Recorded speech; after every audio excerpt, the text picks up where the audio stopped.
heading home, cause you could bring all of your ninjas in the Technodrome. I rip right through your flesh and bone and mental capacity. Flood your mind with atrocities and copious tragedies. This dark Sabbath is a lesson in street. Behold, the church of the ghetto, feel the words when I preach. Amen. Let the Lord say a prayer for they don't end up in front of someone banging their trigger. Living life like a war pig. Fuck the law, I'm getting mine. Let the others figure what the cost is. Purchasing the fortress on gorgeous acres enormous. Car park full of foreigners and women just waiting on us. We living the dream. Y'all living like hell is earthbound. We are not the same. You've been a lame since birth, pal. I don't feel sorry. I recommend they go dirt bound. Doggy dog world, and you've been looking like Chuck Brown.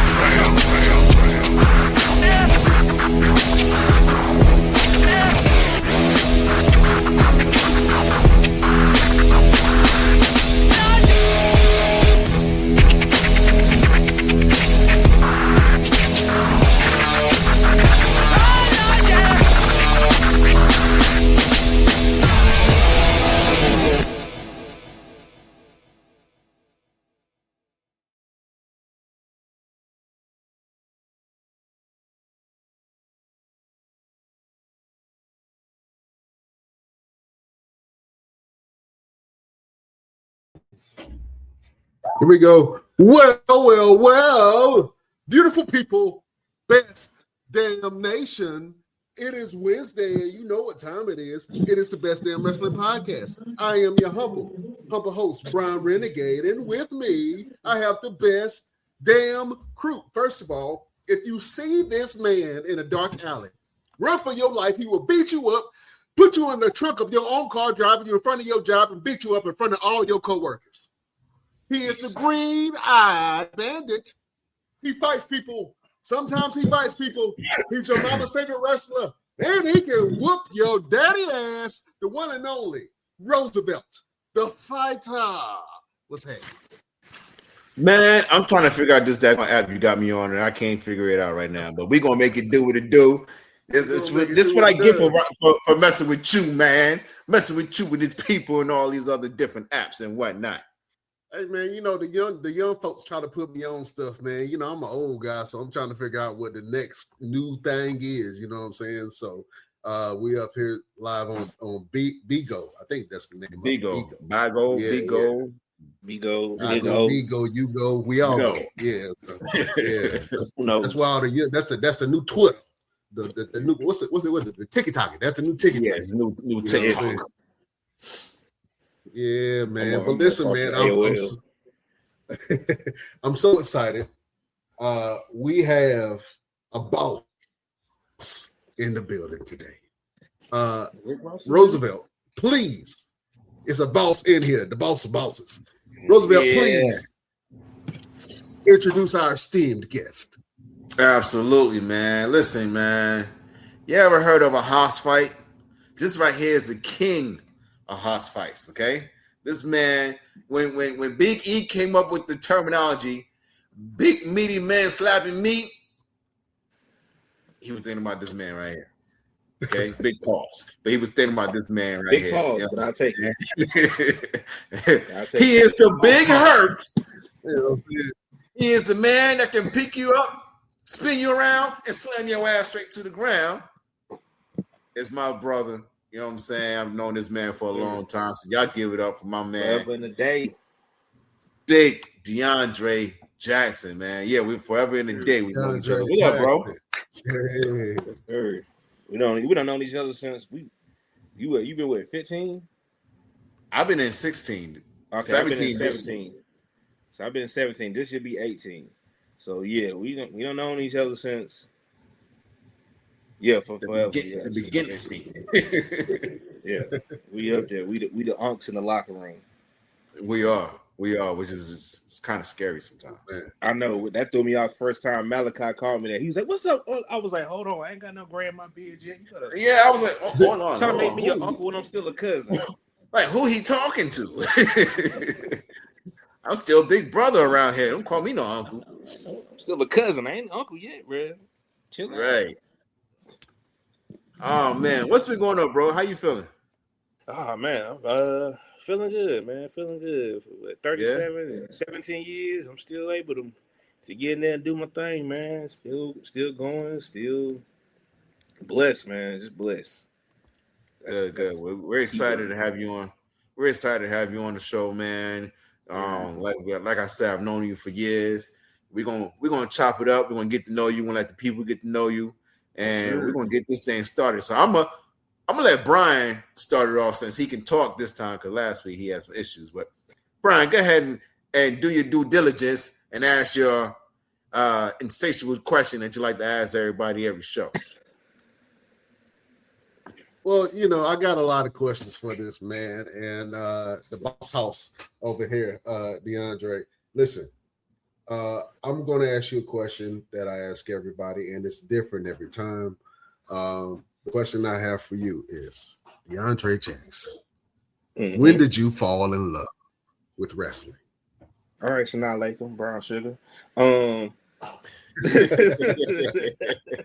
I was waiting for somebody to catch that. Like, I've been on this show, what is it, 4 or 5 years now, and you the first one. And I knew you would be the one. I knew you would be the one. Go ahead, bro. Man. I'm a movie buff, man. That's a classic movie, bro. As a hip hop head, that's a classic movie, man. Yeah. When I fall in love with wrestling, bro, man.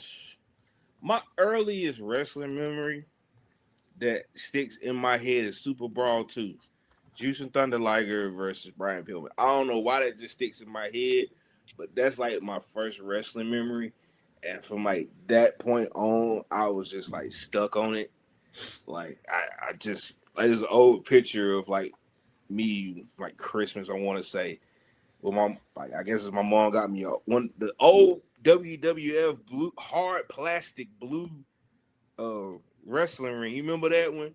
It was like a really hard blue plastic one. You had to put the post in there, and then it had like the rubber bands. Yeah. For the rope. Yeah. That was like the first wrestling tour I remember. Like Super Bowl 2 was like the first wrestling match I remember like in my head watching and like being stuck on. And then like my first wrestling event was at the famous Spartanburg Memorial Auditorium. So like 3-4, bro, I was hooked. So that's when I fell in love with wrestling. When I'm 37 now, I'll be 38 this year. So we talking 35 years plus. I've always loved the sport, loved this business. So, yeah, man. Okay. Ooh, that's a long time when you think about it. 35 years.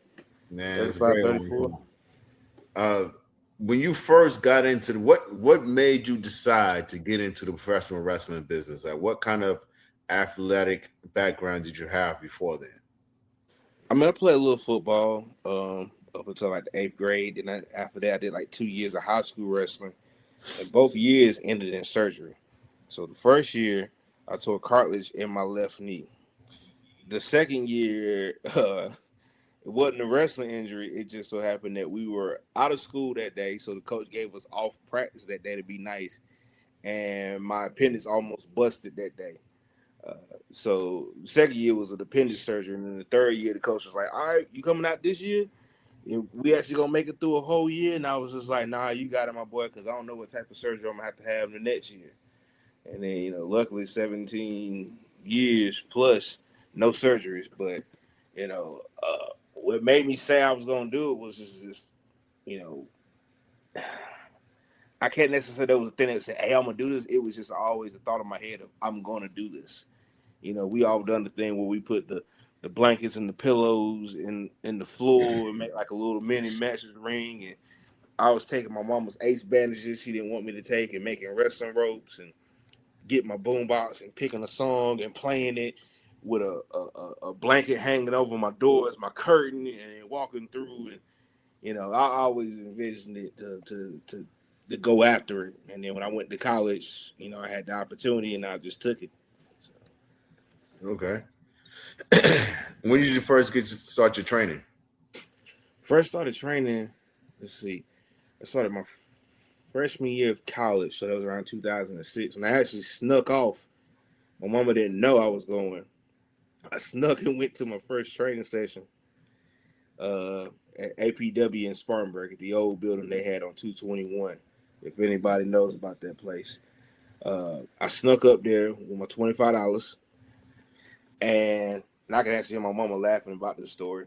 I snuck up there with my $25, And I went in there and I said, hey, I'm here for the training because I had started going to that promotion just watching. I was hooked. Every Saturday, 8 o'clock, I would get off from my little job at McDonald's at 7, run home, get a shower, change clothes, and fly up the road to get there. Pay my $10 to go in there and watch. And they say, yeah, we train on Tuesdays. I'm like, I'll train y'all. I can do this? Yeah, $25. What? I got that right now on me, man. Like, this McDonald's paying me $175. I got $25 on me right now, boy. Like, don't play with it.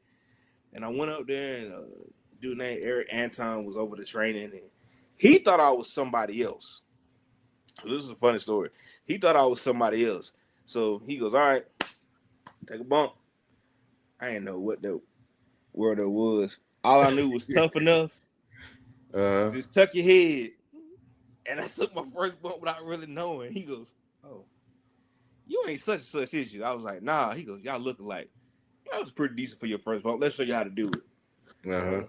Yeah, so around 2006, I snuck up there and started training. And it was funny was that night I went home, I soaked in the tub, and I'm sore. And then the next day, I got to go work an after-school program with a bunch of kids jumping on me. And I was miserable because them kids, they didn't understand I was hurt. They just wanted to play. So, yeah, 2006 when I started training. 2008 when I actually had my first match. Okay. Real quick, you got some love being shown to you on the chat, and Gwen Jones showing love. We got That's my cousin. Shout out to her. Shout out to Gwen Jones. We got Heritage Wrestling Alliance Interactive Zone. Said, what up, DeAndre? Yeah, it was HWA, Rutherford, North Carolina. They say they miss you out there in Rutherfordton. Rutherford. Yeah, Rutherfordton. A filter fish.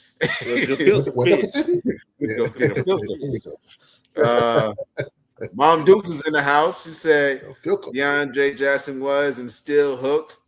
And she said she remembered when you snuck your little behind off and then went to do that wrestling thing. Because I eventually told her, statute of limitations, my boy. You couldn't do nothing then. Yeah. It didn't long way to say my big guy Dre.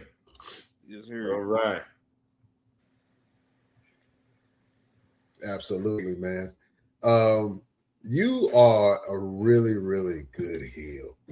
And it's really hard to gravitate to a heel and like them. But when I see you as a fan and I watch you in the ring, I'm gravitated towards you, and you just pull everybody in the audience into what you're doing.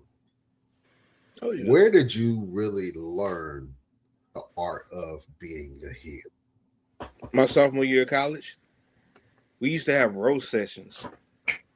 Just unmerciful roast sessions, man. Like, you gotta keep up. Like, it would be us. Like, we go to the main part of the campus, and it'd be some of us in the main room playing the game. It'd be like 2 in this room, 1 in this room, and another one in the kitchen. And we just throwing, like, we snapping. And, like, you can't just be like, well, yeah, yo, mama, you gotta keep up, or else you gonna get ate up. And it wasn't nothing of like, hey, man, we just saying this stuff to be mean. It was just, that's how we was just having fun.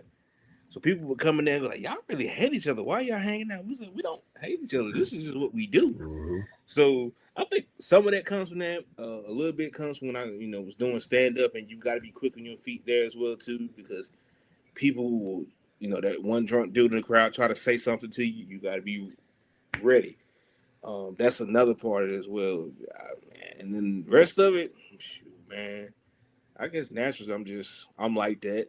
I try to hide it and be nice to people, but Ro knows how I am. Cause we don't grew up in this thing together, so he knows me for real. Like, but a lot of that comes from them roast snapping sessions, and then doing stand up and just trying to think quick on my feet. So I'm always one step ahead. Man,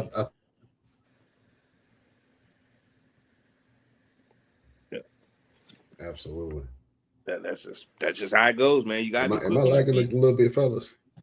Yeah, you're lagging a little bit. Yeah, you lagging. But you good. You good. It's your show. You can do whatever you want. You can lag if you want, my boy. Okay. All right. I'll lag for you.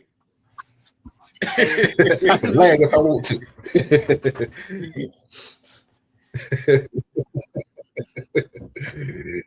Oh man. So you've been in the game for a long time now, man. Do you still have like dream matches that you want to do, especially with indie wrestlers?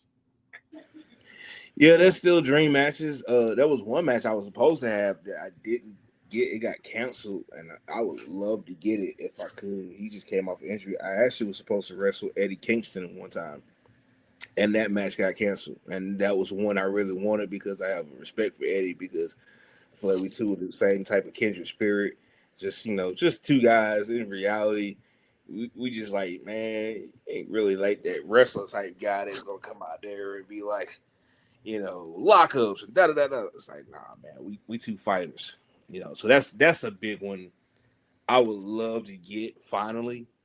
If I had a dream match, Chris Hero, I was thinking about that this morning. I said I would love to face off with Chris Hero as well. I've knocked out a few of them as well that I had that were dream matches.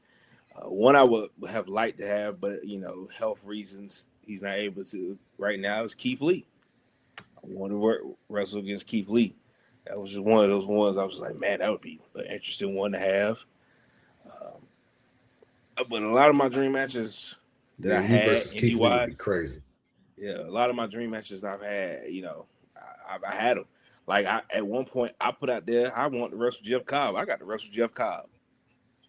So, it was randomly in Wisconsin in the middle of a snowstorm, and the place was packed, but I did it, and so I don't really have too many, like, man, it's like the dream match. Like, if I could just, because I've wrestled a lot of people that I want to wrestle. I've, like me and Rowan wrestled, I think, a couple times. I know we wrestled once, and that when that with Jim Anvil Nyhart, we met Natalia's parents. But like, I don't have too many, like, quote unquote dream matches, and I'm at that point now where I don't necessarily make those requests, because I'm at that point where now I'm just giving back. Now, no, I'll take that back. There is one I would like to have, me versus O'Shea Edwards. That's one I would like to have. I haven't got that one, but I would like to have that one. Ooh. So any bookers that are out there listening, you want to make some money? you want two guys that's gonna come in? We can make that happen. Really? Why? Listen. Wait a minute. There's actually two guys that are doing a series of shows in these malls. That, you know what? Let me holler at them after I get off. I mean, have your people call out. We can make something happen. You know what I'm saying? Yes, sir. Oh yeah. But yeah, at this point, like I said, we can make something happen. I think that would be a banger. That'd be a banger. They had him, and then because I've known him for so long, probably me versus Darius Lockhart. I feel like that'd be a good one as well too. So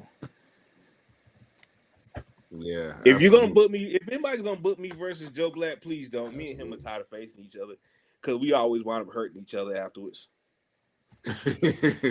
I mean, that's always the best matches though, is when you wrestling with somebody that you cool with, your family, you love each other. You already know, listen, it's gonna hurt tomorrow. Yeah, but I love you today.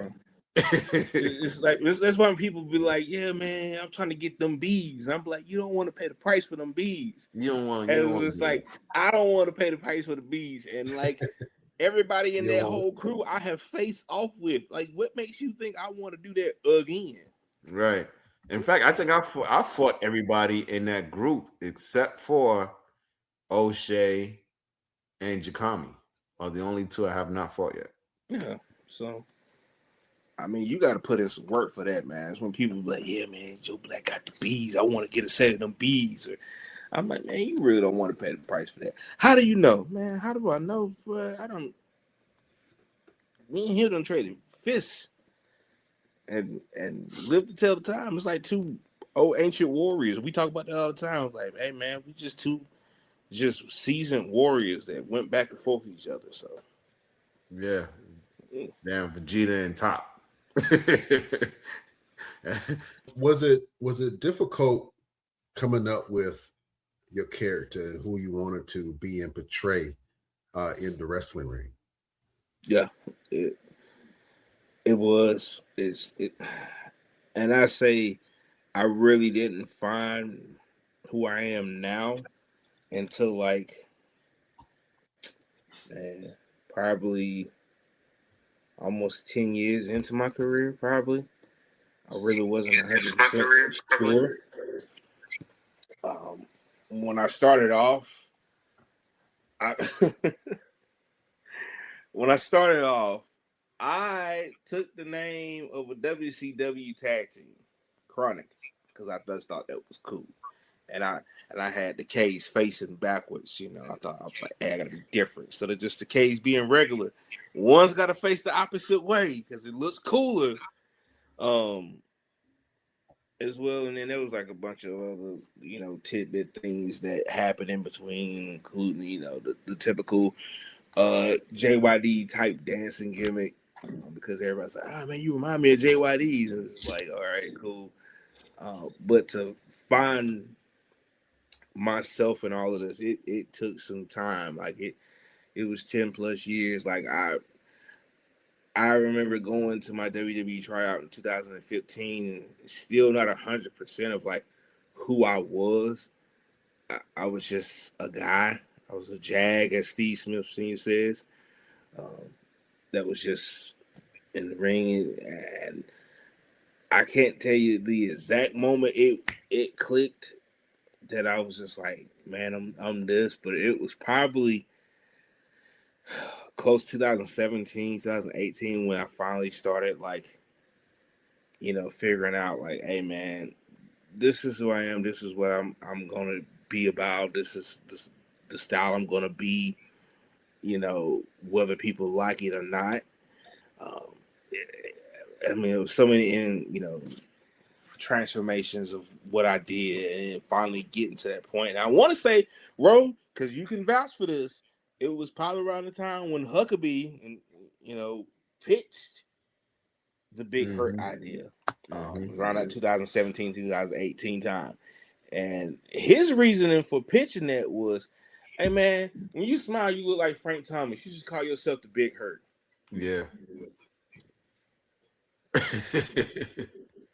One, that's a weird comparison, my boy. But two, that's actually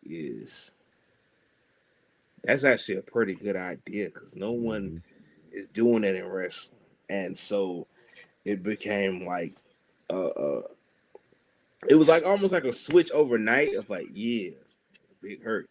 But it was just still more of the having the processes and pull it together and figure out what it was. And it probably wasn't until like 2017 is when he pitched, in 2019 is when I finally started really pulling it together and, you know, being like, okay, this is what it is. So,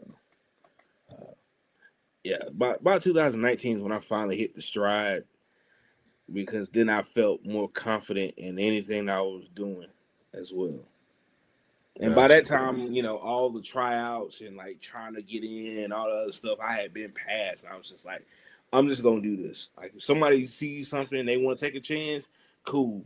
But I'm going to do this my way, how I want to do it. I'm going to dress how I want to dress. You know, like the prototypical gear and da-da-da. It's like, nah, man, I look like I just walked off the street ready to fight, because I come from a city where people fight all the time. Like, fighting at work, fighting in the club, fighting at the gas station, fighting in the school. Like, you know, luckily I tried to stay out of the way of that, but like I had a lot of friends that was like that, you know what I mean? So yeah, it's like I just took what I grew up around and just like, all right, this is what that is. And now it's like I don't look back. Like, I don't let nobody tell me different. You mentioned having to try with WWE. Talk to us about going down there, and then the other companies you've had opportunities with. I know you've done some things with Ring of Honor, like had some travels with them, but Tell us a little bit about those. Yeah, the 2015. I forgot who it was. Somebody was like, "Man, just send an email to the recruit thing, fill out the recruit page." And I didn't think too much about it. You know what I mean? I was just like, "Okay, there ain't nobody really gonna take a look." But I filled it out, and it, just so happened they picked me up for a tryout. I want to say Brady Pierce was also down there. That's the name from the Carolinas. He's got into acting more, but me and him were down there at the same time. At that same tryout was Mata from Tough Enough, Bianca Belair, Otis, Lacey Evans, a couple other people that had did Tough Enough. What's his name? Big Yeti, Josh Breda, he was there. Baba Batunde, who was Uha Nation's like second in command when they were doing the general type gimmick. He was there. The purple one who shall not be named. If anybody gets that reference, he was there as well too. And there was a couple guys as well that have been doing independent stuff. Max Costello, CJ O'Doyle. It was Laredo Kid. He was actually my roommate the entire time. It was a really stacked tryout that a lot of people got looks from. Mainly, the biggest one is Bianca Belair. Let's just put that one out there. And it was a crazy 2.5 days, man. The coaches at the time were Billy Gunn, Matt Bloom, Norman Smiley, Robbie Brookside, Joe Briscoe was there, Lita. I want to say Elias was one of the people who were already signed as a helper as well too. He actually was one of the helpers. I remember that vividly. He was one of the helpers. But yeah, it was a crazy 2 days. What was funny is that, for me, I had an asthma attack the first day. So I had a rough first day. But there was these two guys that were brothers that were powerlifters. And when they broke for lunch, they went to their car because they just drove up about 30 minutes to an hour up, got in their car, left, and didn't come back. They was like, we don't want to do this. It was too much. Which was wild to think, like, this is the dream for a lot of people to be in this position, getting a look. Not a lot of people get a look, but to get a real look, and they just quit because they was like, this is too much and we don't want to deal with it. But me having an asthma attack the first day, and then really rebounding the second day, and on the second day getting praise from Matt Bloom, and then also after we broke down, Gerald Briscoe pulling me to the side, and and that typical old man type voice. First day was shit, but brother, you made up for it. And I felt that old man strength. I felt that old man wrestler strength because he shook my hand and pulled me in and hugged me, and I was like, yo, like, if he's this strong, imagine how strong Jerry Briscoe was, because he's squeezing, hugging me. And then William Regal was there, and then on the third day, because I'm a William Regal mark. Like, I love some William Regal, like all aspects, like the funny stuff, the serious, everything. The third day, when he's like talking about the camp, and he's like, oh, and I want to really give a shout out to him, and points to me and goes like, he busts his butt to make a comeback to try to make an impression. And I went like, even not like, oh, but and deep down, like, I'm like, man, that was like, man, it was a rough one. Like, and even so, Norman Smiley, and Robbie Brookside just being there the entire time talking to me and stuff, and I'm just like, God bless both of y'all. Y'all both are like, they're two people I like. Everybody loves Norman Smiley because he's such a good guy, but Robbie Brookside made a very big impression on me as well because I knew of him, but just the fact of like that, and then me going back and research, I was like, yeah, he's like top of the tier in my book. But of course, nothing came out of it. But the fact of having that experience and being able to like go like, man, that's something that a lot of people my first year would have said that would never happen for me. Like, I started in 2008. 7 years later, I did that. No one probably would ever say, "Yeah, man, he'll get it." No one ever said that. Like it was everybody else, but for me to get that opportunity and to get that look, it was like a priceless experience. I wish that maybe there could have been a couple things I could have like did. I could have got, I could have been a little bit more stricter to get even better shape because I had dropped about 30 pounds to get ready for that tryout. When I found out about a few months, I dropped about 30 pounds. And so it was like, okay, maybe I could have even pushed a little bit more harder to drop a little bit more. But at the same time, like, I don't have any regrets on it because, man, I was never supposed to have that opportunity. Let it be told by a lot of people. So, yeah, I mean, it's just one of those profound memories that stick in your head for forever. Absolutely. But WWE is getting back focused in. Oh, go ahead, Brian.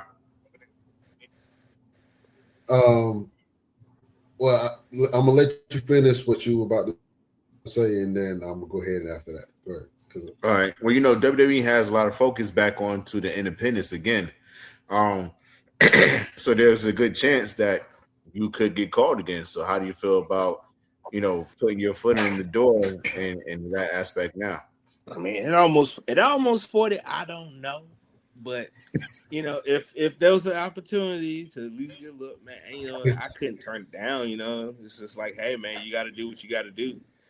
But I've seen that, and I feel like that's a good opportunity for a lot of our youngsters to come in and get that opportunity and as well. And we've seen it within the North Carolina aspect. We've seen it. LeBron Cozone, Blade Brown, and Manny SoFly just had a tryout as well too. So a lot of those people I'm rooting for. Like I'm rooting for them Firestar kids. Like that's number one because those like my nephews and nieces in the wrestling business. So I'm rooting for them. But if the opportunity came up for me, I'm not gonna be the one to necessarily turn it down. It's gonna be a lot of hard thinking because I'm gonna be like, oh man, my knees, my back. I really want to do I want to do all these rolls and bumps and drills? Like, I don't know, my boy. Like, roll, you probably do these, but I'm up there going like, man, like I'm trying to Abby this thing, bro. I'm trying to Abdul the butcher this. Like, come on, let me pull back a little bit, but yeah, man. I mean, like I said, the opportunity came up. I'd be a fool to not at least think about it and entertain it. You know what I mean? Yeah. You never know. You never know. Go ahead, Brian. Yeah, man. Pop up suplex, everybody. Where did that German? Pop up German. There was this random Instagram page, and I still follow it. They would post these random Japanese clips, just of like matches, finishes, entrances, just sequences and all this other stuff where they would chop up the match and explain the match, explain what was going on with the match and stuff like that. And one night I was just on the page and it's a Noah guy and I'm gonna forget his name. Is it Segura? Man, I can't pronounce his name. I know in my face, I see his face. In my head I see his face, but I can't think of the name. It's slipping me. But he did it in a match with Marufuji. And when I saw it, I went like, man, that's interesting. I ain't never seen nobody really do that over here. Period. Like, I wonder if I could do something with that. And so I just started playing with the idea. I would be in the gym and I would get like a 45-pound weight and I would just kind of practice the motion of it. Just to see, I can't remember the first was it Kenway? Was probably one of the first people I did it on at a match down in Atlanta for Murder One, and I just did it, and I was like, when I did it, the crowd had a good reaction to it. And I went like, okay, there's something there. This is just one of those moves I just have in my pocket, and I'll pull out. And I was just have it, pull it out, but it wasn't to the level how I was using it. Until one night, Murder One, he was just like, yeah, man. Yeah, if you know Murder One, you know how Murder's like, yeah, man, you know how that thing you do, that suplex, that German, that's the bench, my boy. Like you met Murder, so you know how he is. That's Murder all day. Yeah, that's Murder all day. My I've been in the ring with Murder, so that's like how he talk. I'm like, Murder, so you don't want me to do the other thing? He's like, nah, man. That German though, that's the thing right there. And so I went like, okay. And I did it for the match. That was the finish for the match, and I did it. The crowd was like receptive to it. So I was just like, oh, there's something there with this. Let me keep rocking with this. And it was just literally me working on it and figuring out how to get to it and how to just deal with it. And it became one of those things where it would be like, I would show up at shows and I'd be introducing myself, and like it'd be one person like, hey, you the pop-up German guy, right? It's like, yeah. Bro, we love it. Like, and now it's just like I'll be out in public at different spaces, none of wrestling spaces. And there'll be somebody like, oh man, don't pop up German me now. And it's like it's like it's just the thing now that people like it as well. People like be out in the woods like, hey man, I'm gonna get my boy to pop up German you, and somebody be like, pop up German. Hey man, show him the video of you doing the thing. Come on, stop playing around, bro. Show him. So like it's really taking the identity of his own. Like, yeah, it's people just love it. And I never forget when we did the first Greensboro show. I get to the back and I forgot who told me. They was just like, hey man, when you hit that, Caprice Coleman jumped up in the air, was like pumping his fist. He's like he hit it so clean. I was just like, well, if Caprice say that, then yeah, man, I got something here, man. You know. So it's just Caprice is one of those guys. If he sees something, he be like, yeah, you're gonna get a reaction out of him. Like, no, undoubtedly. Like Caprice is like, yeah, that was it. Yeah, that was it. If he likes that, yeah, because he'll come up to me, he like, hey, you hit Papa German tonight? I'm like, maybe. Ain't no maybe, bro. You gotta do it. You gotta do it. It's just like he likes the moves, so when people like the move, it's just it is what it is. So. And that's why I wound up just getting a t-shirt made, because everybody kept talking about it. I was just like, why not get t-shirts? I could do a t-shirt design with it. And I found a lady named Yolanda. She made a design, and I was just like, that's what we're rolling with. Nice. I need one of them, by the way. Oh, yeah, I got the store for you where. There you go. You can holler at him. Online store. There you go. All right. Yeah. Multi-colors. Absolutely, man. Multi-sizes, multi-designs. Let's talk about let's talk about road trips. Let's talk about road trips, man. Let's talk about things that you and I, but mostly you, have experienced. He ready for this. Man, road trip, bro.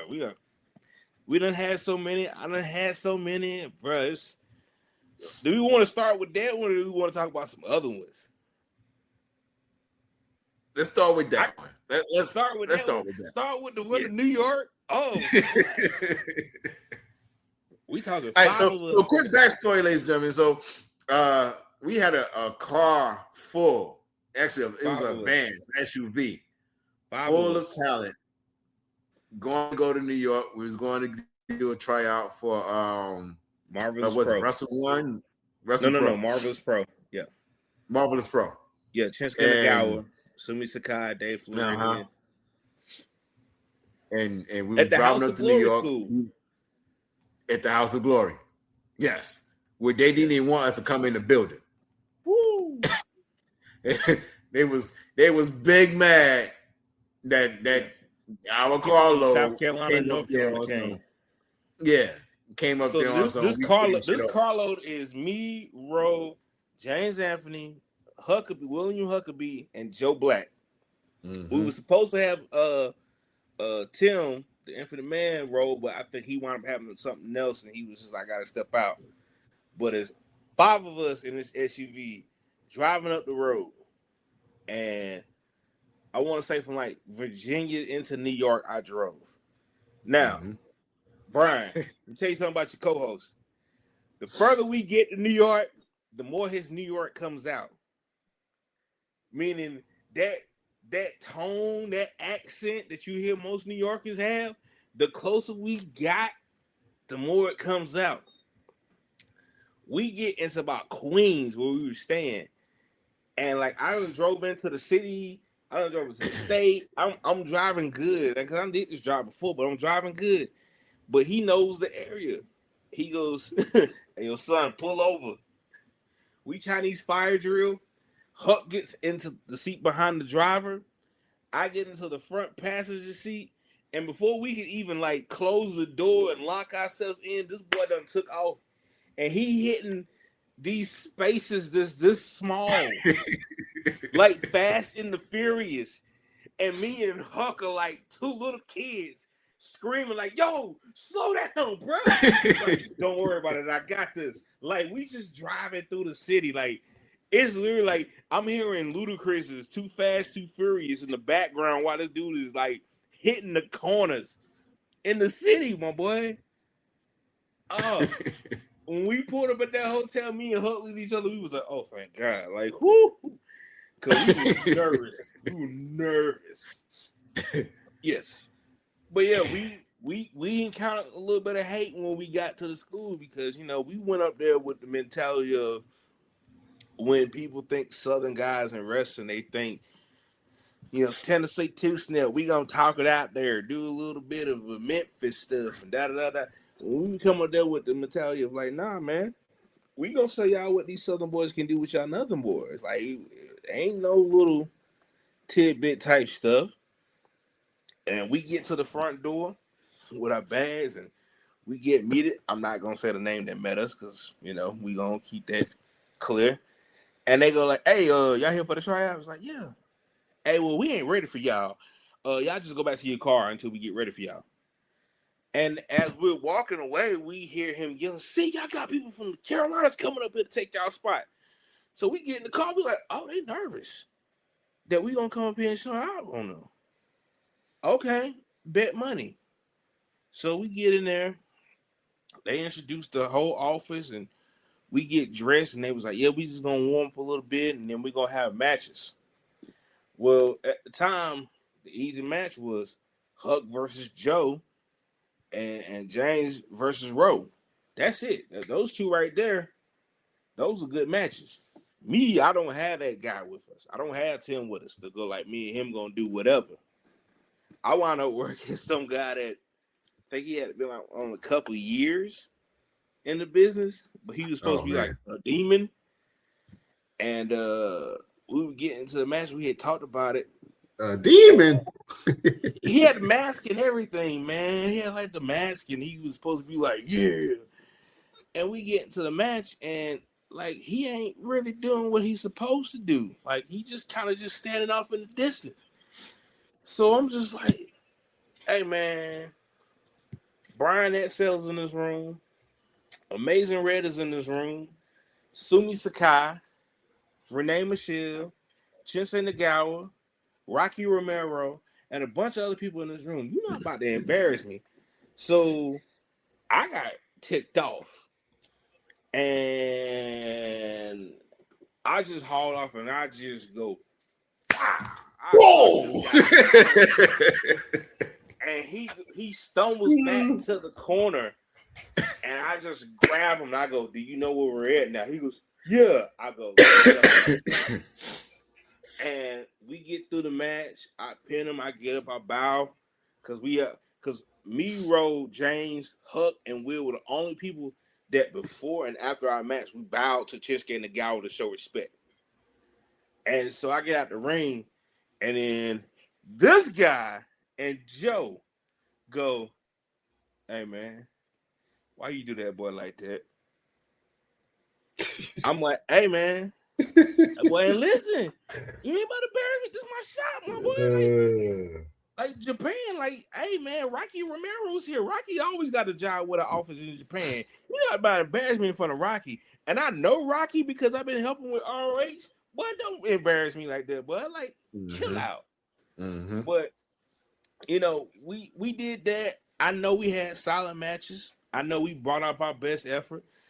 Them two doing dives to the outside. I think they were like one of like maybe 2, maybe 3 matches they did dives to the outside.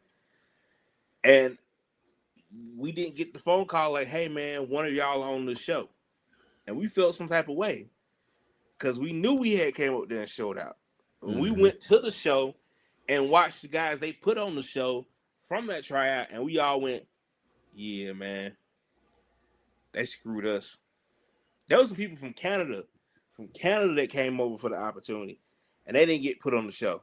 Mm-hmm. And they were better than what they got put on that show.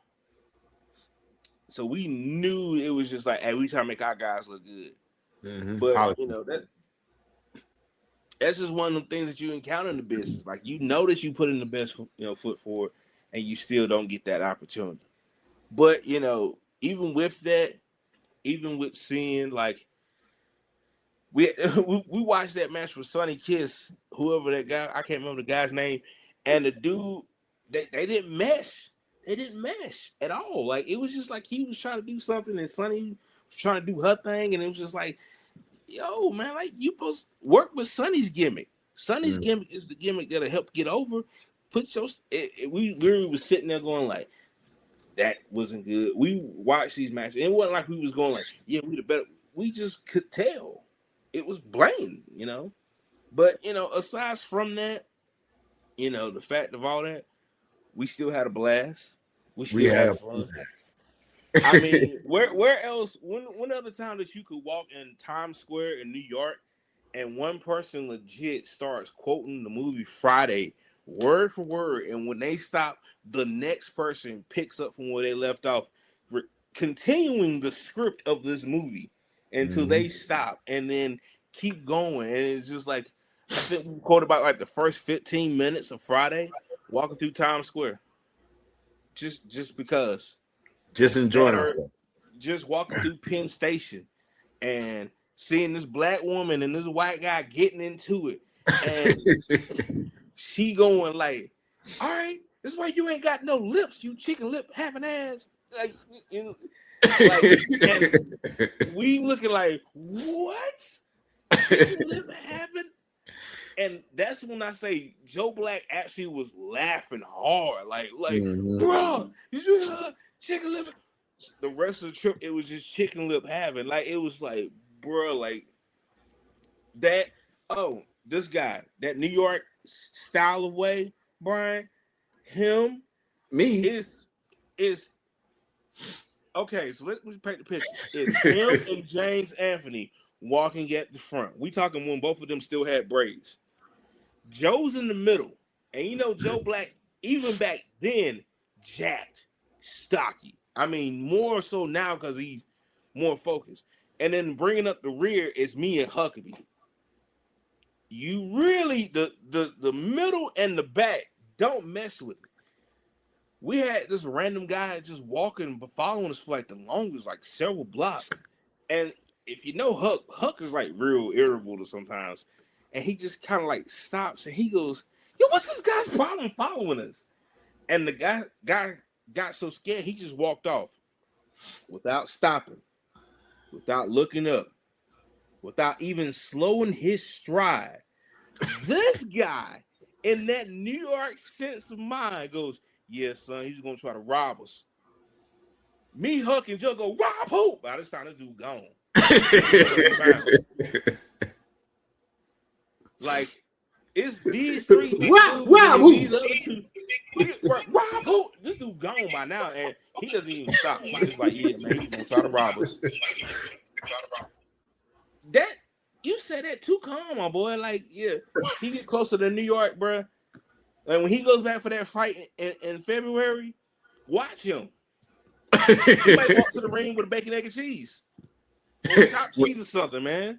And some Timberlands on. Exactly. He might come out to Ja Rule and Fat Joe's New York. Like, I'm just saying, man. I don't know why the closer that people get to New York, that New York do come out. You know what I'm saying? We start saying son. Yeah, I was like, wait, my little cousin, son. Yeah, my little cousin, born and raised in New York. When he's down here, he's like a Southern gentleman. Closer he gets to New York, he's just like, yeah, son, like for real. Like, you hear me, son? I'm like, bro, man, like, chill out, bro. That's all good. Pause. I hear you, my boy. Pause. Yeah. Pause. I hear you. Just saying. Yeah.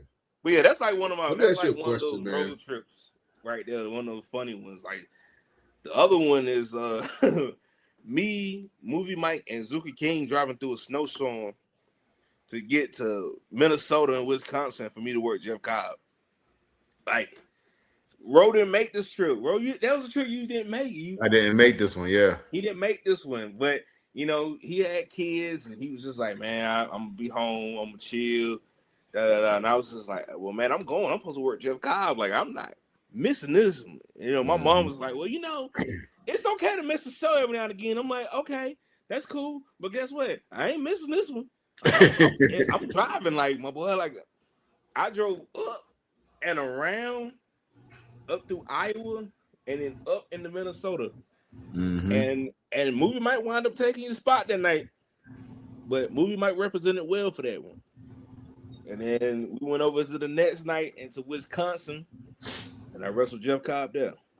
That was a drive. That's 17, 18 hours. You get that stir crazy moment probably around Ohio because you're going like, hey man, this car closing in on me, man. But you do what you got to do, man. That first road trip that we took up there, it was like what, 10 of us in a van? It was me, you, Zuka, James, Mike. Was it James? Yeah, James is with us on the first one. Okay, yep. And then and it had Restless. Yeah. Yep. So it was like 8 hours.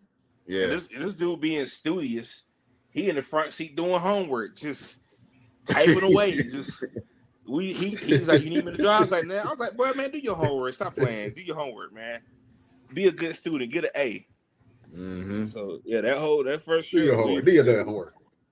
Yeah, we drove up there, did the show, and when we did the show, we got right back in the car and drove right back down. Now let me paint the picture for y'all. What, 18, 19-hour drive one way? We drove. It had to be. Hold on. It had to be about 19 going up because the bright idea was, hey, let's bypass all the toll roads. The tolls, yeah. So it made it 19. Yeah. On the way back, I literally sat there in that front seat. I was like, listen, I don't care what y'all think. We are not bypassing toll roads. We are going through these toll roads. We are not being in this car. Like we done got paid extra. We using that extra to get through these toll roads. It's only like $5. But I was not about to sit. I wasn't about to sit in that car for no extra hour and a half to avoid that toll road. But we had to get through there. Yeah. But it's a drive. But man, we had a ball up there, man, and it was too fun. Like I worked got the tag with Uncle Bob, man, up there, and that was fun. You know, I came out to Morris Day in the time in Minnesota and had that whole crowd clapping on beat. Like that goes in the checklist, like, and that wasn't even on the bucket list. Like, who can say they came out to Morris Day in the time in Minnesota? Not many, but I did it. Absolutely. Shout out to my man Josh C, man. He out there in Minneapolis, man. Yeah. Oh man. Let me ask you a question, man. Have you ever had a time where you felt like you wanted to, like you was like, you know what? I don't know if I want to keep wrestling.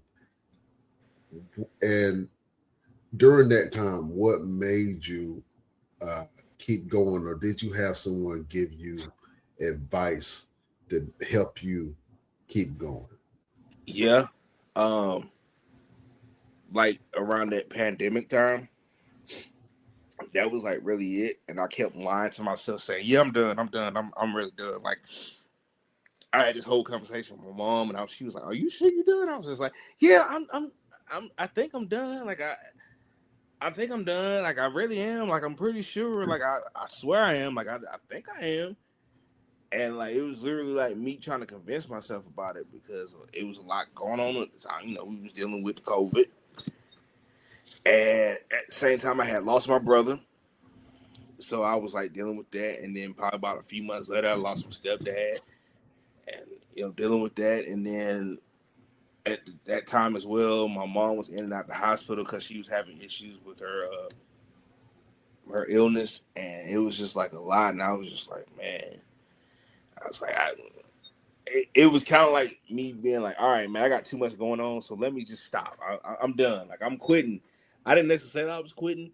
I just kept saying, man, I'm trying to find something else different from wrestling, man. And I'm done. I'm hanging it up. But I'm like, it was like Terry Funk. I just couldn't stay away. Like I was fake retiring, knowing I just couldn't stay away. And it was like when I kind of got to a point where it was just like, okay, man, like you still feel like, I equivalent it to the movie Rocky Balboa, where he keeps saying it's still that beast in there somewhere. It's like it's not tamed, it's not done. And I just was just like, man, and like I said, it wasn't no conversation, it wasn't nobody. It was just literally me going like, sitting there going like, I'm not done. Like I still got something left. I still got something to prove. I still got something to give back, and I just can't sit here and just go like, all right, I just had to get back to it. Like I just had to keep going, and like, luckily I kind of got like an open door welcome from Firestar, so that was kind of like, all right, I can go there and get my feet wet. I can hit some training sessions and get back going, and then when time was right, it was like, okay, I'm back. I just had to get back to it. I like I said, I still felt like I had something to prove, and people now still not say, yeah, man, I think I'm getting close to the end. Like I'm still doing, but I feel like I'm getting close, and people go like, ain't no, especially LeBron. LeBron does this all the time. I'd be like, yeah, man, eventually I'm gonna have to kind of just hang it up, and he'll go, why? For what? Says who? You're not done. And I go like, hey, man, number one, you ain't my daddy. You can't tell me when I'm done or when I'm not done.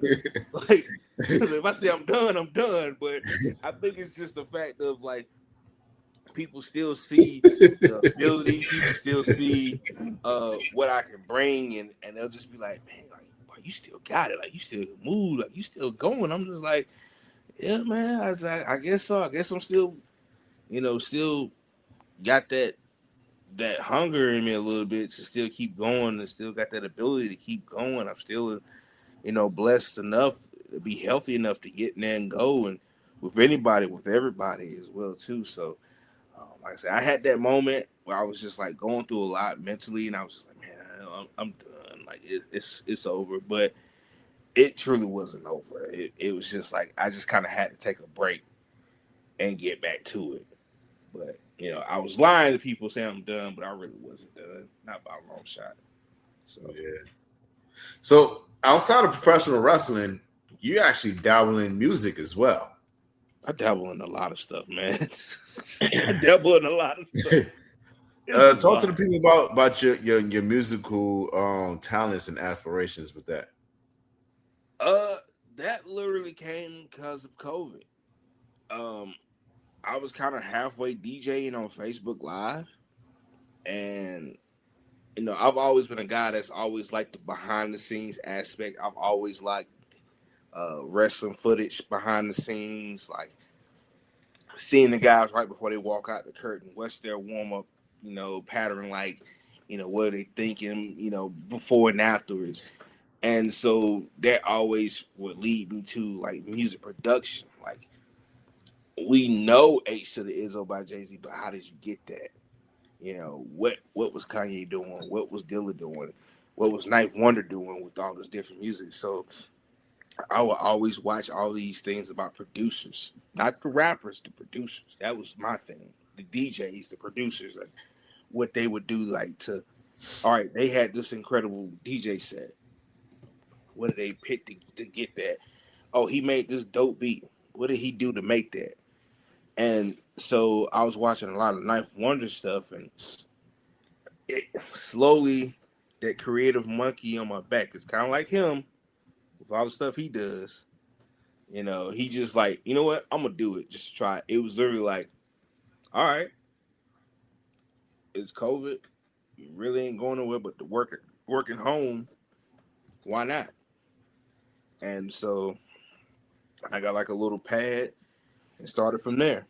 And Like all things weren't great.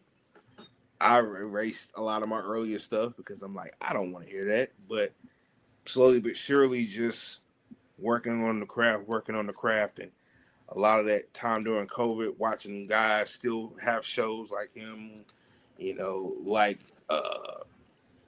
Rob Killjoy, like JD Drake, watching all those guys still, have matches and doing that. It just was like, all right, you keep working on the craft. How do they do this? Or you learn how to do this. You learn how to do that. You figure out how to do this. You put these two things together. All right, well, I remember how to do this. Let me try to use it like this. And pretty soon it was just like, man, now I got to get an NPC because I'm only so far limited with this laptop as well. And it just became this thing of like, all right, now I got a placement on this album. Now I got a placement on this album. Now I done made my first project. Now this person wants to do a whole project with me. Now it's like, all right, I done made a song that was on the album that I use as my theme song. Now it's like, all right, I done met legends in the game. I done met Dame Grease. I done met Large Professor.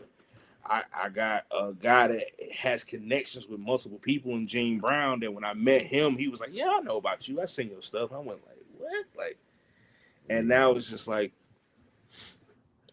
when people talk about music stuff, especially in the Carolinas, it's like, hey, I'm looking for a producer. And I automatically get tagged by people. And it's just like, man, I didn't think, like, starting off, I would get to this level. I would have liked to, but it's just one of those things that you just, you think about it, but you don't necessarily think it will happen. And now it's just like, my room is full of, like, vinyl records, sample, and I'm still trying to find places to put more of them. And I've got like a stack sitting over here that I hadn't even touched yet as well too. And I'm surrounded by music equipment. And while I'm watching WrestleMania, I'm working on beats. When the Royal Rumble comes on this weekend, I'm gonna be working on beats. If I'm watching AEW, I'm working on beats. TNA, working on beats. It's just like it's just the practice makes perfect. You go to the gym, you come home, you work on beats as well too, to perfect the craft. And it's opened up a lot of doors for me, including into acting as well too. So it's wild to say that, something that I was just seeing as a hobby has kind of done a lot for me as well too. Made a little money, not a lot, just a tad bit, enough to get a Whopper with cheese, but You can put cheese on yours, right? I can put cheese on it. Cheese and some barbecue sauce on that thing. Yeah, just a little bit of barbecue sauce. Well, listen, man. And I'm loving you that your story, and then it's great that you're doing music. Me and Roosevelt talked about it before, man. Sometimes it's a void right now for music artists to be able to create music for wrestlers, man. So maybe you can step into that lane and produce music for your fellow wrestlers, man. Because running the show, one of the things that I realized is that, man, hey, we need original music, man, because we can't keep on playing Future and all these stuff. Because the bigger venues that we get, we got to pay for it. Hollywood Undead. You know what I'm saying?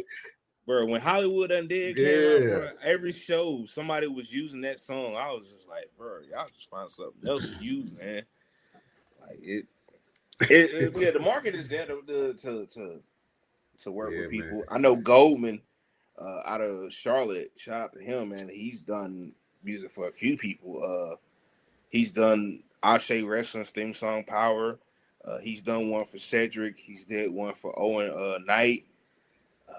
I want to say he did one for Zuka as well, but he's done music for several guys as well too. Just because his love for wrestling is so strong, and the fact that he is around a lot of people, they take the opportunity to get onto it. And just having a dope custom theme song, man, it adds a little bit to your element in the business. Like you think about Moose. And his whole song is just a simple chant, but it works. Then now you got the one that's taking over is Sosa. Like I'm looking at Instagram and I got people sending me stuff going, "Hey man, have you heard of this dude?" I'm like, I don't know him, but I know the song. Like I know his entrance. Like it's just stuff like that gives you like an extra like, yeah, man, he's like cool guy. Like, you know, even with Swerve, it's like, you know, now shout out Prince Nana. I mean, you know, me and Ro know him well. Mm-hmm. Just him, that's just Prince Nana acting up. That whole dance was just probably a bet. And he was just like, all right, bet, watch this. And because of that song and that dance, it's one of the most popular things out now. Like, you can't not hear that song and think of that dance. So, you know, the aspect of like custom songs and stuff within wrestling is like, hey, man, take a shot. I know a lot of people are doing it. A lot of people do have custom music. Shout out to Elliot. He's actually made he made Movie Mike's theme song at one point. You think about Ray Hun and Cream Pie Poppy. That's one now. That song comes on at a show and people lose their mind. Like, it's you know, I tell people invest in it.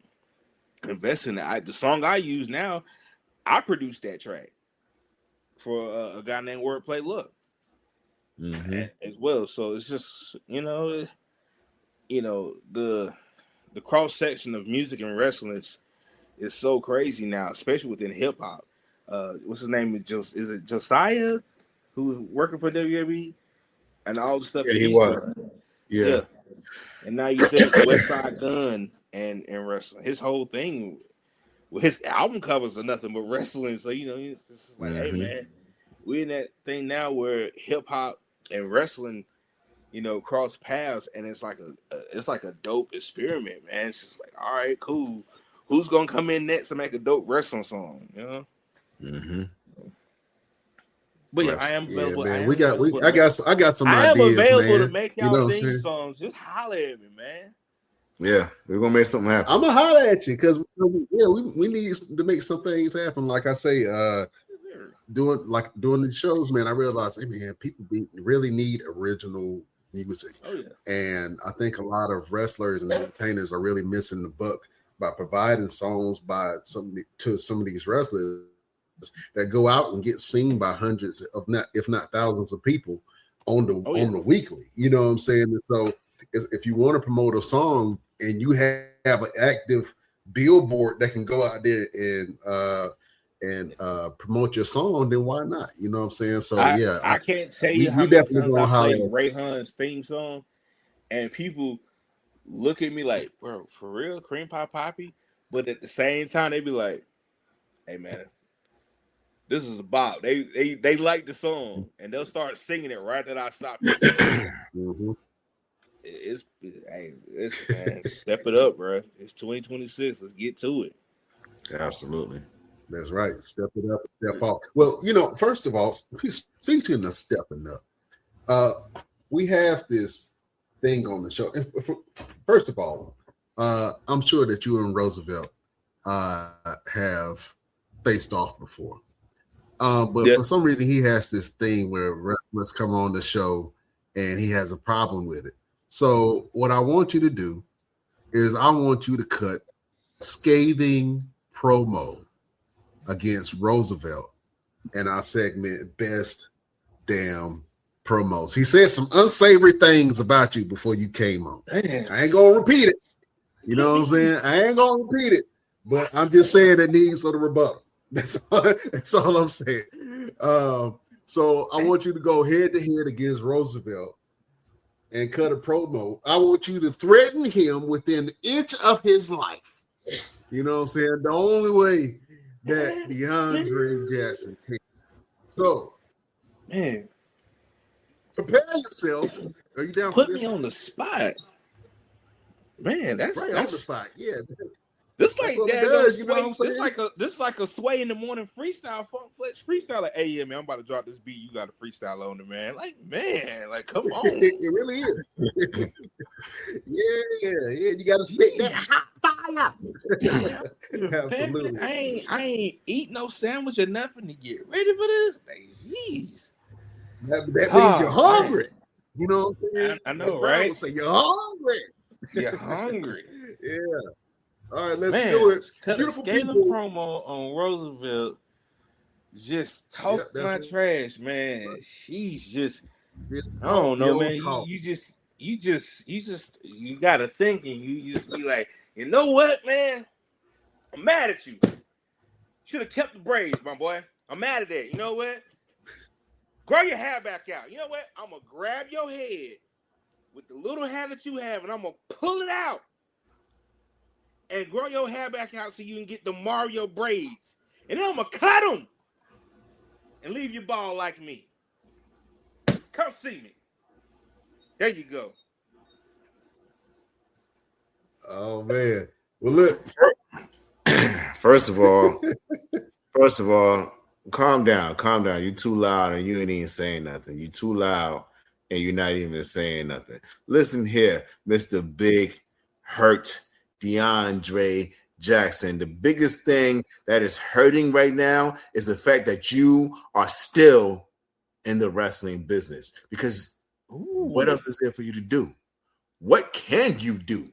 You talk about, oh, my knees, my back, my neck, and my back. What is it that you think that you're capable of doing to this day in a professional wrestling ring, especially if you're stepping in a ring with somebody who likes to fight? I don't care if you're the big hurt, the little hurt, the sideways hurt, left hurt, right hurt, your nuts hurt, your back hurt, your knees hurt. I don't give a damn what hurts. If you step in the ring with me, I'm going to hit you so hard that your kids are going to hurt. Because I've always been, and you've known this firsthand, the man who likes to fight.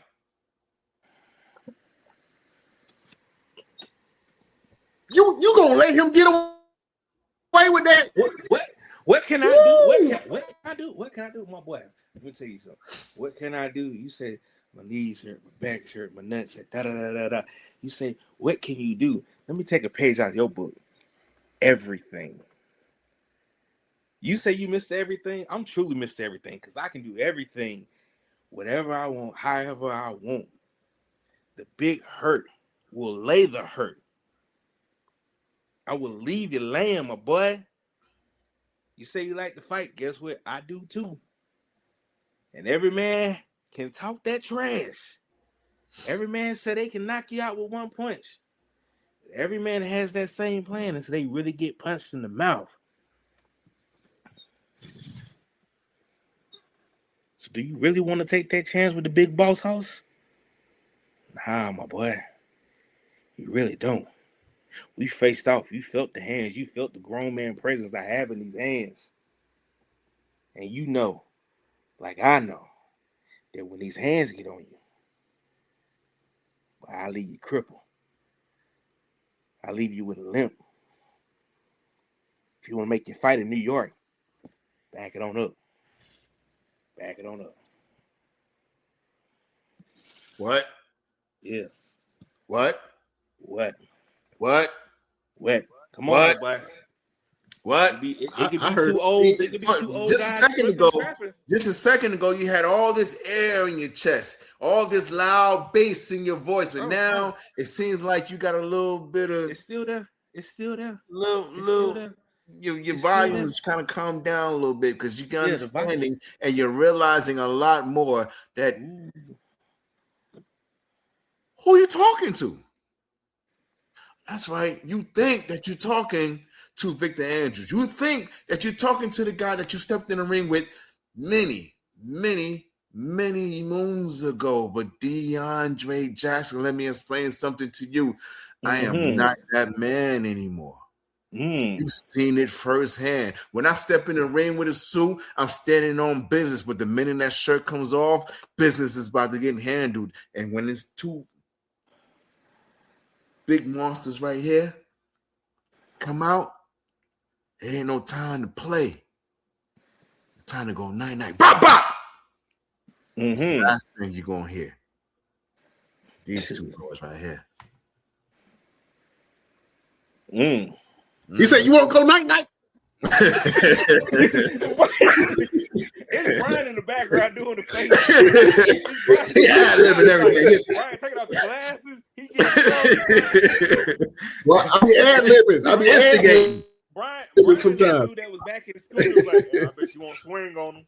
Right, yeah, exactly. Yeah. He talked about your brother. He gonna punch you in the face. He the one that make it worse. Exactly.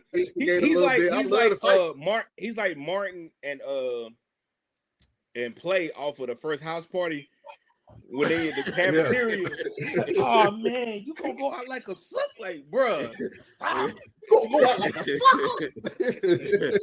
Exactly. That's him. And here's the kicker. When we did the first Greensboro show, he was running around like that. I saw him. Exactly. What? Big ass instigator. Well, listen, man, I'm gonna put Brian in the hot seat one show. We'll make him do a promo again. Exactly. I would love to see. I could cut a promo. I like you said, man. I grew up doing dozens, so I had to learn how to be quick with it and let him go trash. walk the bar with Joe and watch Joe get him. Listen. I love Joe Black. I love Joe Black. He's a great brother, but I will smash him on the microphone. I don't care. Anybody, put him on. Put him on. I don't know, boy. Because listen, his promos are like his promos are like battle raps, man. His promo is like reading it. It's like it's like you got to look it up. What the hell he just said? What did he just? I know it's in Joe Black. What did he say? What he call me? He is the Black Edgar Allan Poe. What he call me? How you spell that? I like that. He is the Black Edgar Allan Poe. I like that because that's what we're gonna call him from now on. Yeah, that's everybody. What I like that too. Black. So when his promos come out, the Black Edgar Allan Poe. Mm-hmm. And he'll be like, yeah, you right. I see that. Without much anticipation, but he's like, yeah, I see that. That's about right. Yeah, that's Joe all day. See that. Yeah, that's him. that's the guy, man. In reality, man, we talk a lot about different stuff, but in reality, that's really a guy that should have had a real look. Yes, really should have had a real look. He in shape, his interests, his promos, his work. Why? I don't know. But hopefully, maybe 2026, he finally gets his opportunity. Yeah, absolutely. Don't worry about it. Oh, yeah. Don't worry about it. Listen, we going to, my goal is to put a lot of people that thought they were never going to get another look. I want to put people that felt like nobody ever gave them a shot or a chance. People who are real stars on the independent scene that just need a little bit of spit shine or just need the right type of people to look at them. I already told Roosevelt, we're gonna put some people on, bro. And and we ain't just talking. The proof was already in the pudding. I ain't gonna tell you how many people got a look because of us, but I don't even try to brag, but I'm just saying in general, like we're gonna make some stars. We're gonna make some stars. Trust to believe that. Hey, that's all that matters. As long as you give back, man, that's all that matters. Mm-hmm. Man, when can we get the Boss Hog back on the Mall Mania show, man? I got to see you with some ass, man. I love to watch you in the ring, my brother. The last show, I was out the country, family vacation, so I had to miss that one. I wanted to be there. But y'all just let me know. That boy was in Spain at the beach. I wasn't in Spain. Toes out. I was on the island and my toes wasn't out. My toes was in my shoes. A lot of walking. Had to be comfortable. Yeah, absolutely. But yeah, man, look, y'all know. Just let me know if I'm free. I'm there. That's what it is, bro. I had fun, bro. That first show was really something special. And the crowd we had, it was crazy. Even with people who didn't really know, they were just coming to the mall just because, and the fact they were coming in to see the show was something special. So, yeah. Real quick before we close out, tell us about your experience with Mall Mania and what it meant to you to be a part of that event. Oh man, I mean, number one, you reaching out to me going like, hey man, I want to get you on the show. I'm like, all right, man, you know me.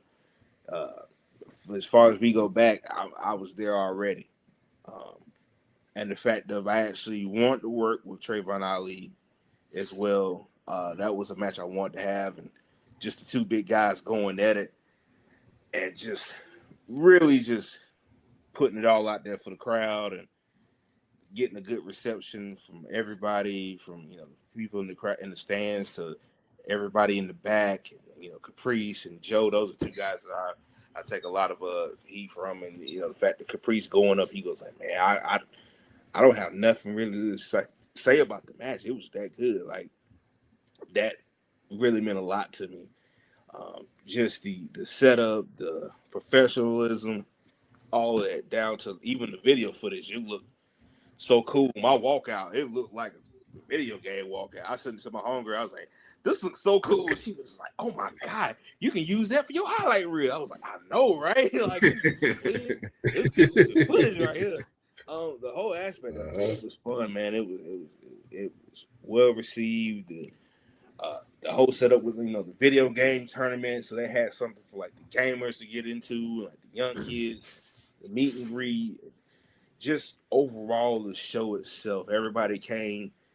Nobody was phoning it in. Everybody came putting it in and really just locked in. And was just like, yo, we gonna put a show on to really show people. And now the fact of, because of that, the connections being made, like, hey, we can go do this show in Tennessee. Now we got Vegas, and we got here, and it's just like it opens it up as well too. So now it's just all right. Now we can, hey man, this mall thing has a branch out in California. All right, really cool. All right, or Washington, to hear that it's gonna open up a lot of doors for some people, a lot of exposure for some people.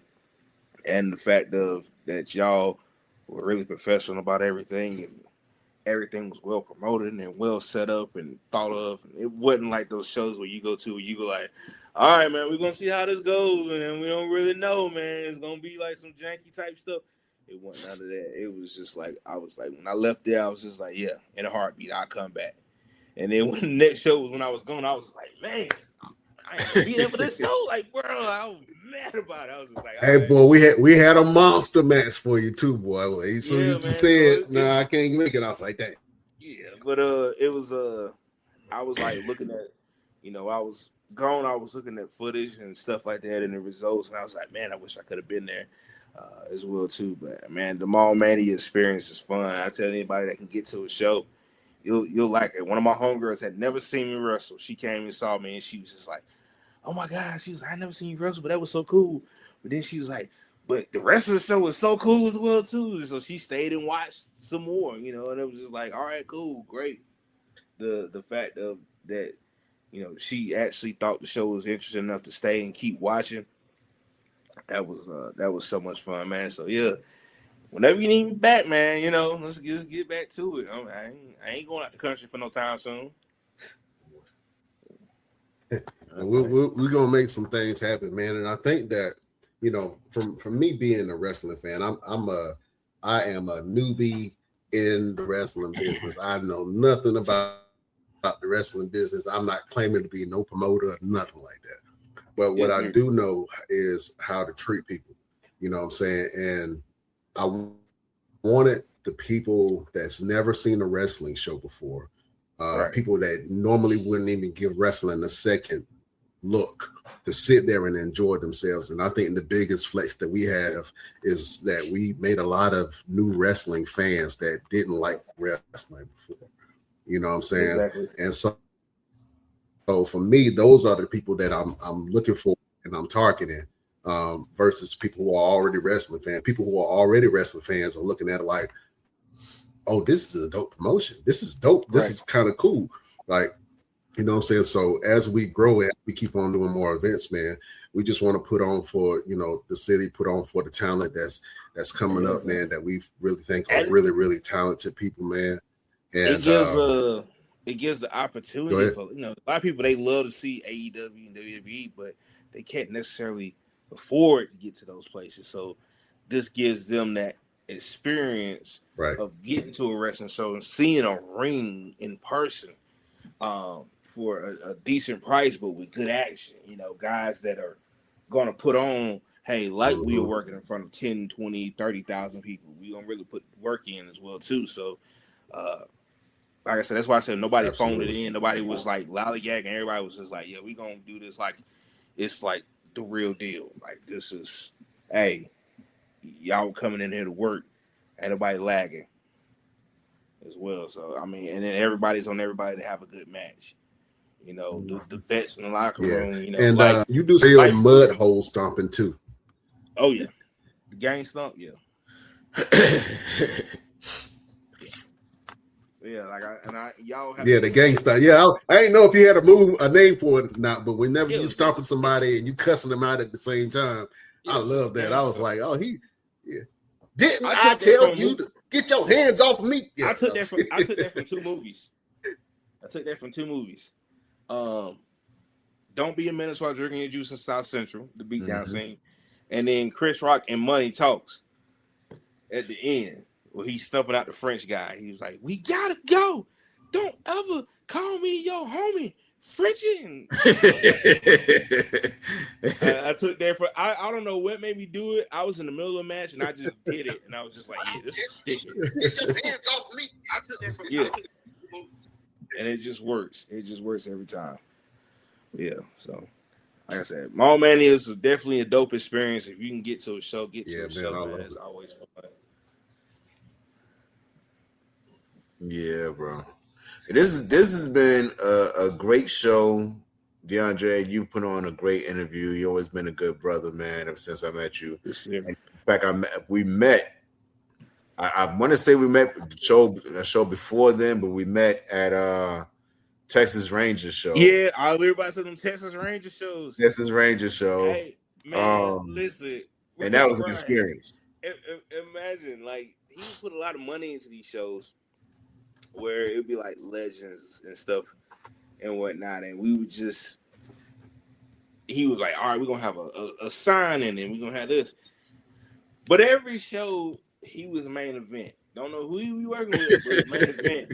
And he would give himself like some WrestleMania entrance. Like one of them, the person came out to the ring, and then like all of a sudden, this is music blast. It was an army. When we did an army, and it was like music was just blasting, and like I mean, just ungodly. And then at the back of the armory, the roll-up door starts coming up, and smoke is coming under the door. And as it's coming up, you see flashing lights, and it's this big pickup truck, and he's on the back of it, just going wow. As the truck drives into the building, and he's just like giving himself this grand WrestleMania entrance. It was just so funny. I never get one of the first time me and Hero watched that entrance. We were like, bruh, that's a lot going on. Then we did that other show outside where Lady Topper was there. And like we had with Chase Stevens and Barbarian. It was like a bunch of people on the show. And once again, main event, people in the ring, and music comes in extra loud. And then off to the side in this alleyway, you just see these lights cut on and an engine rev up. And it's this red like Corvette top, like he's standing up, holding up, going crazy on the back of the car. It's just like, hey man, you giving yourself, you booking these shows and it's a crowd and we making money, but you giving yourself the WrestleMania entrance in the main event, my boy. Show. That was a show we almost got in trouble too. Oh yeah. He went to the hospital. And no, it's about me and you. Me and you almost got in trouble. Cause that was the first time we met Lady Tapper, and we was like, oh yeah, that's when she was dating Red. We didn't know. We honestly didn't know. We was like, hey, man, who this chick? And then when we found out, we was like, oh, okay, yeah, she yeah, because that was like, Barbarian's niece. It was literally like this. It was like, oh, bro, you see, yeah, who that? Oh, that's Barbarian's niece. Oh, okay, yeah. And she married. Oh. And she married. Oh, well, all right. Well, who's she married to? And they do it over there. Yeah, we're gonna leave her alone next. Yeah, let's keep on. Keep it Big pushing. Red, yeah. Big Red, man, he still cut hair up in Charlotte, man. Yeah, you Shout out do. Big Red. Yeah, Yeah, man. But yeah, that same show was the same show where he did the Corvette entrance, but he wound up going to the hospital, and like all of the all the guys wouldn't let his girl leave until she paid everybody. Yep. It was like, oh, he's trying to pull this move. I forgot who it was, but it was like they kept. I think somebody took her keys. Somebody took her keys, so she couldn't leave till she paid everybody. Mm-hmm. Oh, that was Cassidy Riley that took the keys. There you go. Cassidy took the keys, so she couldn't leave. It was like, yeah, we ain't. Chase Stevens and Cassidy, yep, took the keys, so he couldn't leave. It was like, oh, we're not getting screwed tonight, and she paid everybody. And then when she paid everybody, when they laid the keys somewhere for her to find them. Mm-hmm. Woo-wee. Great times, great memories. Good times, man. Well, you ain't going no place. Nowhere. Listen, I'm 44 on Friday. Okay. You ain't going nowhere as long as I'm gonna keep doing this. You're gonna keep doing it. I'm gonna be like, come on, Dre, get up. That's what everybody say. Time to go. Everybody say that. Everybody's like, nah, man, you gotta keep going. I love HWA. I did one shot for them. And when I got done, they was like, hey, yo, you got to come back a lot. You got to keep coming back. I did a show for them Thanksgiving night, and they had a show that Saturday. And I was only going to do the Thanksgiving show. And my family got me booked on Saturday show. And I was like, hey, man, I was trying to sit at home and get some rest. Y'all done got me booked out here. They literally booked me. They literally was like, yeah, we coming back Saturday. And then the promoter comes back. He's like, hey, man, you know you booked Saturday, right? I was like, no, I didn't tell you I was coming back Saturday. He goes, your family said they're coming back, so I guess you got to bring them. I was like, you know what? Y'all got to stop talking so much. I was going to sit at home and watch Golden Girls on repeat. Stop tripping. Yeah. We're going to end the show, man. You know, it's been a great interview. But you know, we got to do this every single week where we leave the people with a bit of motivation. Hey, hold on, before we do that, okay. Shout out to your ad at the beginning, the gummy ad. Oh, all I feel like it was missing was my name is Willie.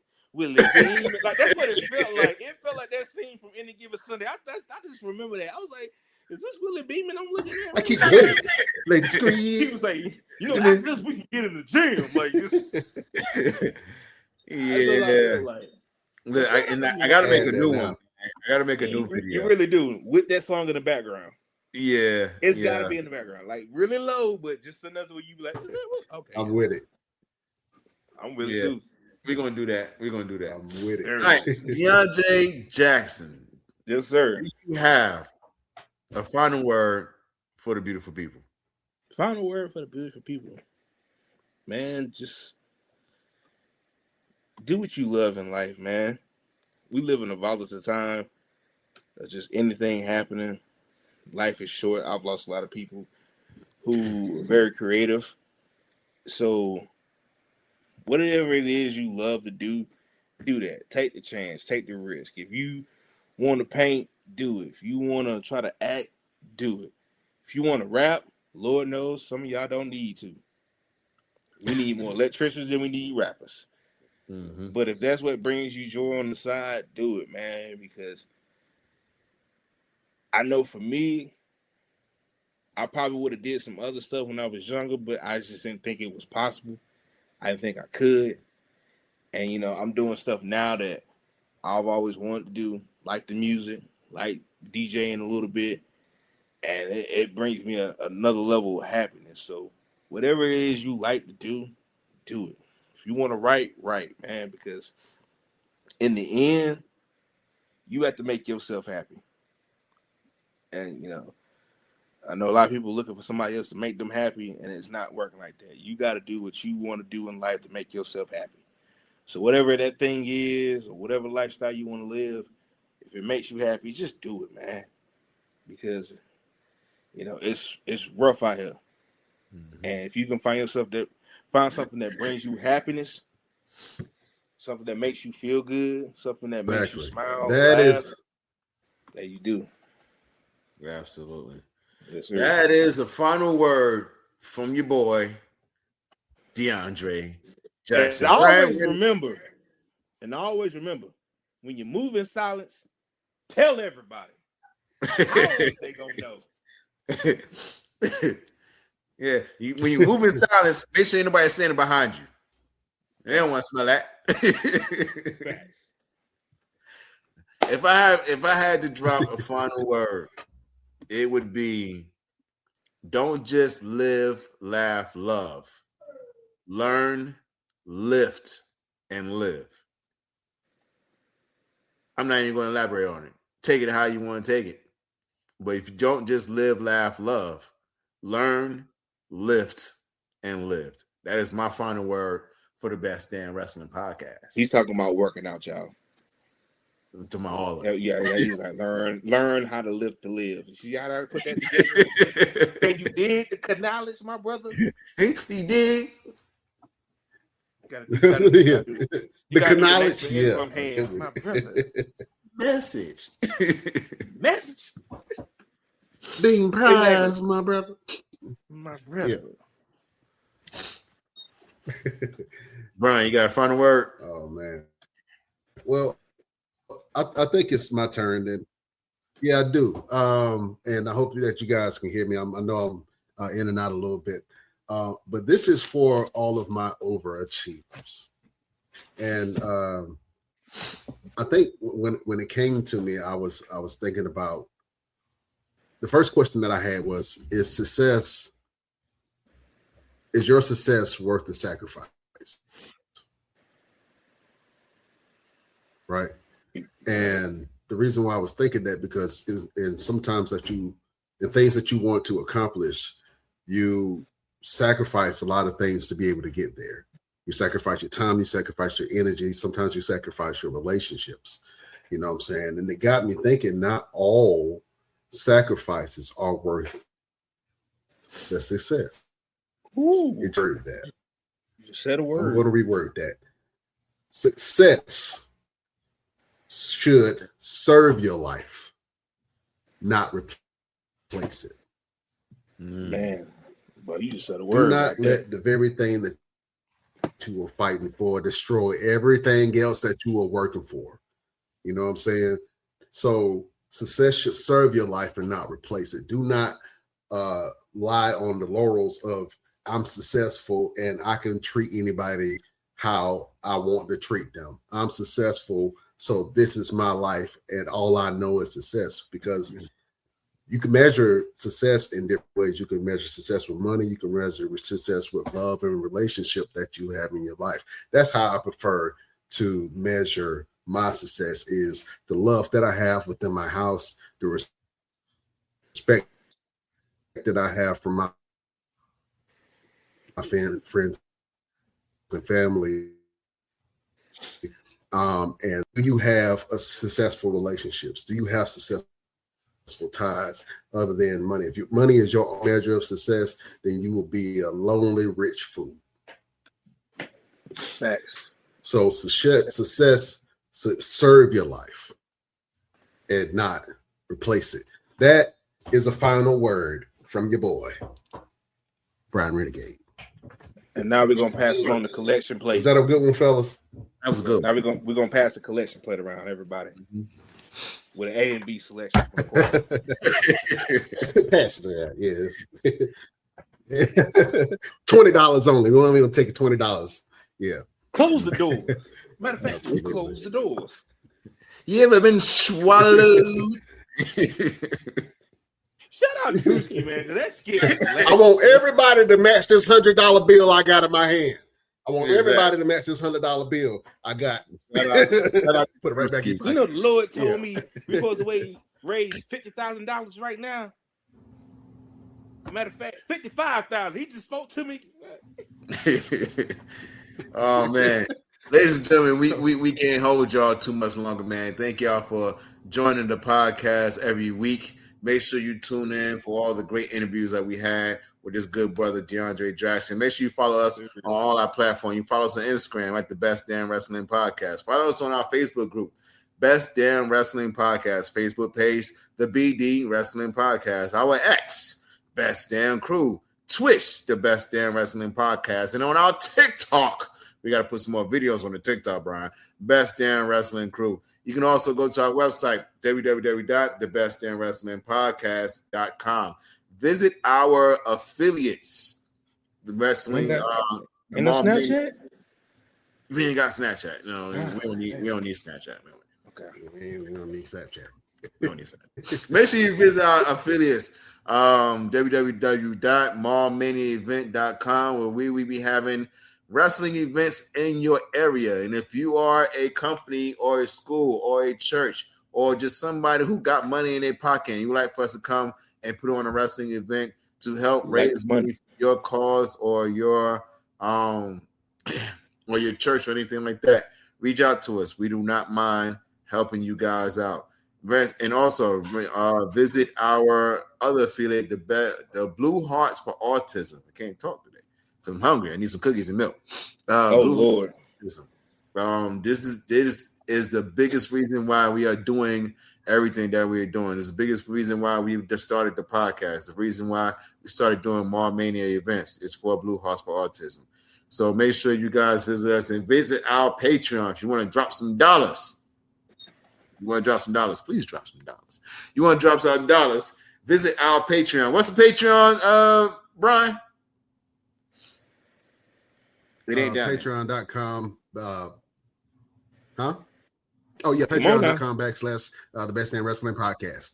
Yeah, there you go. Yeah, I'm on it. Yeah. Shout out to all our you could just go ahead. Oh, okay. Yeah. Or you can just go on all of our platforms and wherever you get your podcast, just give us a like. You know what I'm saying? Just share it with somebody. Let them know, hey, we here. You know what I'm saying? Shout out. I just looked at the country map, all the countries that listen to us, and I think it's 106 countries. So shout out to everybody that show us love in all of the countries that we're in right now. Thank you for everyone who supported us last year in our Mall Mania events and our podcast. We got some great interviews for you guys this year. So we're so excited. And check out DeAndre Jackson, man. He is a great talent, solid brother. Follow everything that he got going on. We're gonna have him for another Mall Mania, and he's gonna pop up German suplex every damn body. Got to. Mm-hmm. Got to. Everybody got All right. Everybody got to get it. All right, DeAndre, real quick, man. I want you to help us end the show. Is that cool? Yeah. All right, cool. I'm going to say we will see you next week on the next best. I'm going to point to you, and you're going to say, damn. The only way that DeAndre Jackson can say, damn. I want you to give me a Ron Simmons like damn. I want you to give me a Samuel Jackson like damn. Are you ready, sir? I'm ready. All right, let's do this. Beautiful people, best damn nation. Damn. We will see you next week on the next best damn wrestling podcast. Damn, this lagging. Damn, all this lagging. DeAndre lagging. Jackson. You're lacking.